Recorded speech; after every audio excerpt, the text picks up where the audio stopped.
My recipe for protein eggs. So my body seems to return to protein eggs. I experimented with multiple different approaches to nutrition in the last couple of years. And I already had kind of a somewhat stable iteration of this running where I would make these in the microwave and I would have a big bowl and I would then basically make this in the microwave. But I do not have a microwave any longer. And I also recently switched to more meal shakes. So the current version of this is actually a meal shake. So it looks like this. So I put vegan protein powder, 2 portions basically of vegan protein powder, and then 1 portion of egg powder into this bag.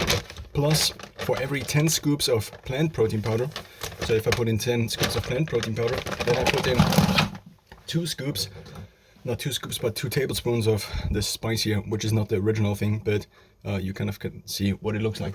Now for the protein eggs in the pan, because I ran out of protein powder, so I wanted to still continue to try this experiment again of what if this could be the one thing I usually eat, and then I can also default to something else, not default to something else, but this would be kind of the default for whenever I make a meal shake. And so for making now the eggs, so I bought 40 eggs as of today, in order to last for the next couple of days until the protein powder again, not the protein, but the egg powder again arrives. What also seems to be the case is that the macronutrient ratio seems to hit somewhat of an optimum. Also the eggs, my body seems to really crave eggs if I don't have eggs.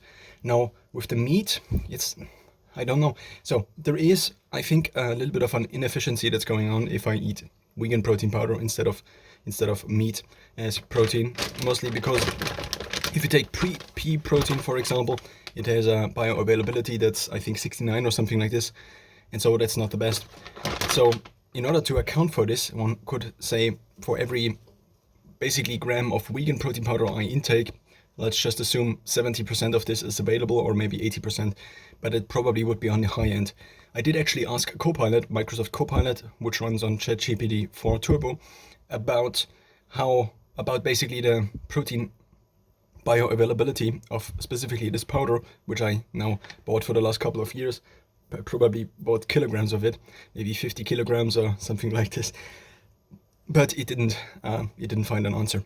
So in terms of the macronutrients, this alone has the following macronutrients. Per 100 gram we have, I should probably switch on the light. So per 100 gram we have, I actually cannot read it if I hold it like this, but if I turn around, we have 362 calories, which is not that much if you compare it to something like Huel, which I recently considered again. Huel has, I think, 440 or something like this. Then we have only 3.3 grams of fat, of which are saturated 0.7. The carbs are 4.6, but the net carbs are only 1.4, because if we deduct the fiber, then we get the net carbs. The protein is 77, and also we have quite a little bit of salt in there, which I appreciate because I usually have salt in whatever I drink, and since I make meal shakes with lots of water, this is something I need to consider. So in terms of making the eggs now, the protein eggs, I found that if I make the eggs first, then the eggs get kind of roasty a little bit. I'm using this pot because I only have these 2 pots. These are my only 2 cooking tools, because I wanted to construct a system in which it would not be very easy to cook. I still am cooking in this big pot, and that's usually the meat preparation that I kind of have still in my nutrition. And recently I again began meal prepping in order to basically reduce the cost per meal. So I then basically take 2 times a week, on currently Mondays and Fridays. It seems to be the best time for me to grocery shop. Now I take basically meat. In this case it's 4 packs of chicken breast, and then I put it into this with 2 types of frozen vegetables, and then I put it in these glasses, and I have 1 compartment of these glasses which is in the freezer. So now in terms of the protein eggs, I have 2 spice mixes in there. The first one is this here, which I make myself. So this is kind of containing all the different spices I think are useful. And then you already saw the other one, which I also put in there. I also put in normal vinegar, which seems to make, in my taste, this a little bit sweeter, or give it a little bit more taste.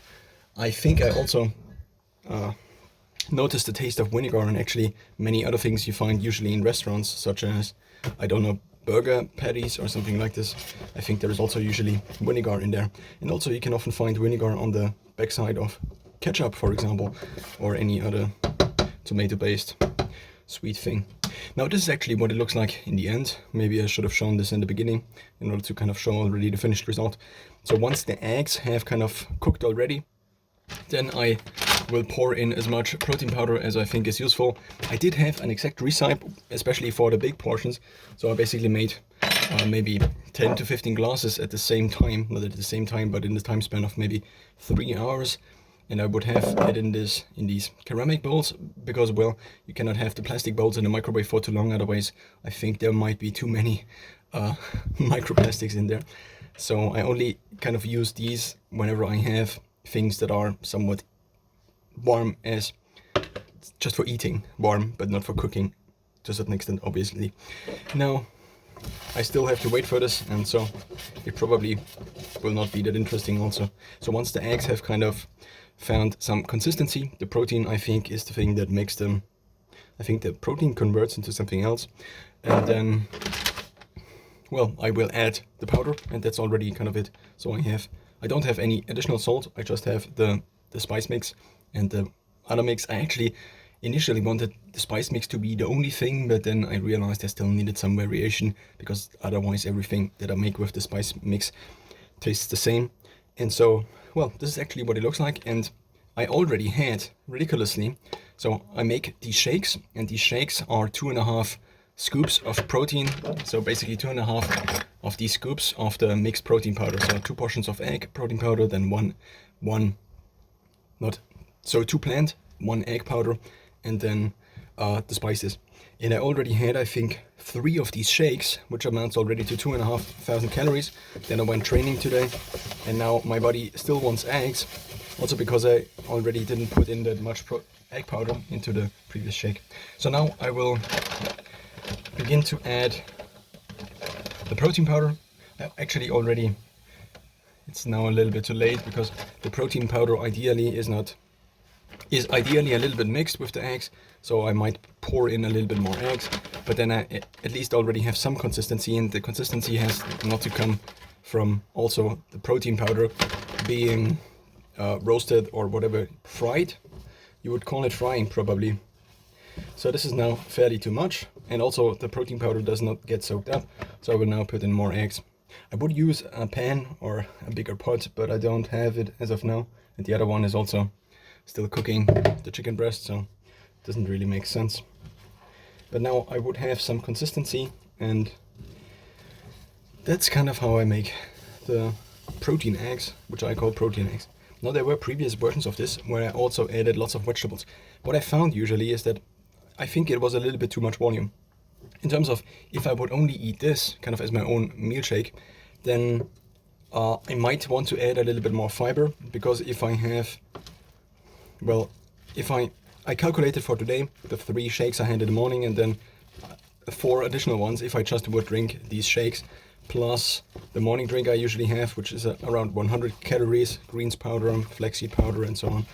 And so if I would just have these, I would not hit the fiber target, which MyFitnessPal has recommended for me, which is, I think, anywhere from 30 to 50 grams or something like this.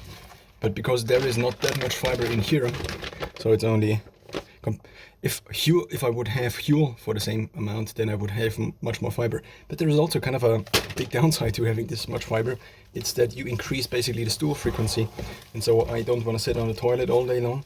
So a little bit less fiber seems to actually be somewhat useful, at least in the short term. Maybe in the long term, more fiber would be more healthy, but, well, I also appreciate that it's not that much fiber overload if I have the vegan protein shake.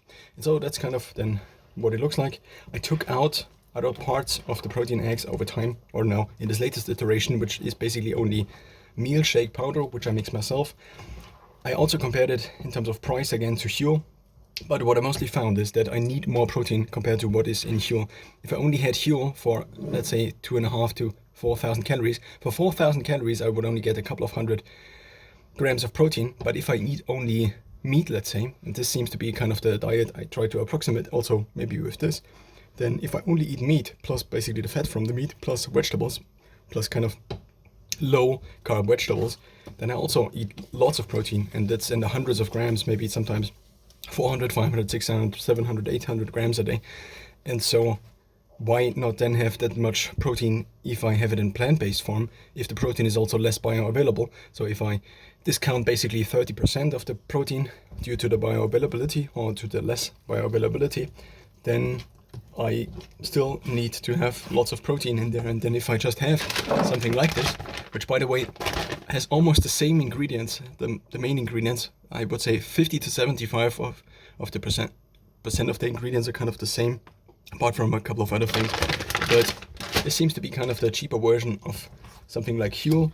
Of course I have to mix it myself, but at least if I don't have to cook and I just mix it myself, then it also is more, then it is a lot cheaper, but it still is somewhat more time efficient, actually a lot more time efficient compared to me trying to cook all the meals.